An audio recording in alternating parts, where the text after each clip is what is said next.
Bakit ka bibili sa iba kung alam mo naman kayang gawin? Binuksan ko yung mga circuit breaker niya para maipakita sa inyo ng mas maliwanag. At inalis ko rin yung nakatakip dito sa ating inverter para maipakita sa inyo kung paano nilalagay yung kanyang AC output. Ito mga repairman ay umaabot ng 12,400 ang lahat na nagas ko po dito. Kasama yung mga wire na yan, accessories. Ito yung tinatawag na MC4 or cable DC MC4. Ito yung connector ng solar panel natin.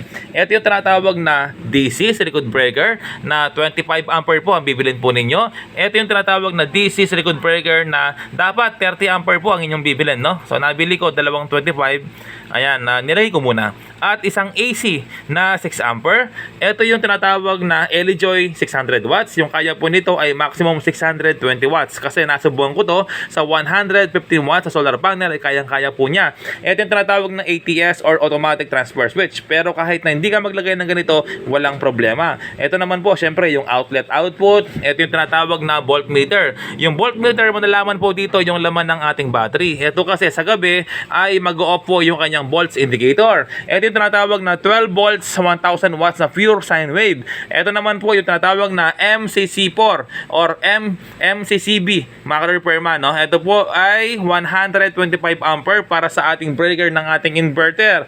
Okay, so yun po lahat ng materyales, lahat na bibili sa online. Ito mga repairman, yung kulang na lang solar panel na 600 watts or 615 watts at 12 volts sa 100 ampere hour. Okay? Ang sabi ko nga sa bawat vlog ko sa Facebook, bakit ka bibili sa iba kung alam mo naman kayang gawin? Okay? So, ibig ko sabihin, nandito si Jeff Repairman, no? Pwede kang manood sa mga vlog po natin sa Facebook na Jeffrey Sigat Samson or Jeffrey Samson or Jeffrey Repairman. Yun po ay sa aking account, no?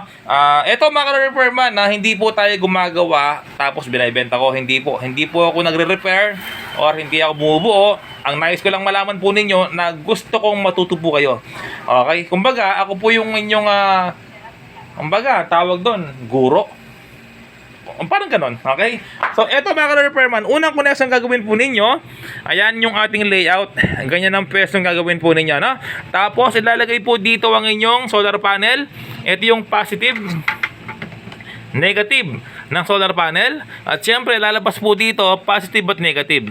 Laging nasa una yung positive at negative. Ayan, positive red at negative black. Ito yung pupunta sa inyong MC4 sa inyong solar panel. Okay, sunod, ito naman po yung ating battery, yung right side. Battery, positive, negative. Positive, negative, yung ating wire DC number 10. Pupunta po yan dito. Ito po mga repairman, nakiraan lang, no? So, ito po siya. Okay, so positive, negative. Bibili ka ng Elijoy, meron siyang kasamang terminal block na malaki. Okay, malaki po yan. Tinapos ko lang para yung positive, negative. Okay, tapos yung positive, negative ng inyong battery, ito po siya. Okay, positive at negative. Okay, napakaingay po ng muffler sa aming barangay. Okay, nako. Ito po yung positive at negative. Ayan po, positive, negative, tapos syempre positive at negative. Yung positive po, ito, positive, negative. Meron naman yung indicator. Ito yung sinasabi ko. Ito yung output na 220 volts. Pwede ka naman dyan maglagay. Okay, pero pwede ka maglagay dito para wala ng hugutan or para hindi magkaroon ng lost connection. Ito po yung dalawang connector na yan. Sa pangatlo at sa pangalawa. Okay, pangatlo, pangalawa. Diyan mo siya ilalagay. Okay lang kahit magkabaliktad. 220 volts output yan. Ito naman po ay galing po dito yan, no? Breaker, DC. Ay, AC, 6 ampere. Kahit magkabaliktad, walang problema. Ito po siya. Tapos, diretso mo dito, walang problema. Kahit huwag ka nang gumamit ng ATS.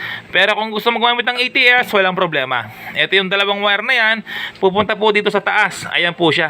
Ito, tsaka ito, isa lang. Okay, tapos, kuha ka ng wire. Isa dito, lalagay mo. At isa dito. Tapos, kuha ka ng wire ulit. Isa dito, at isa dito. Ang ginamit ko rito, AC number 12. Tapos, kuha ka ng dalawang wire.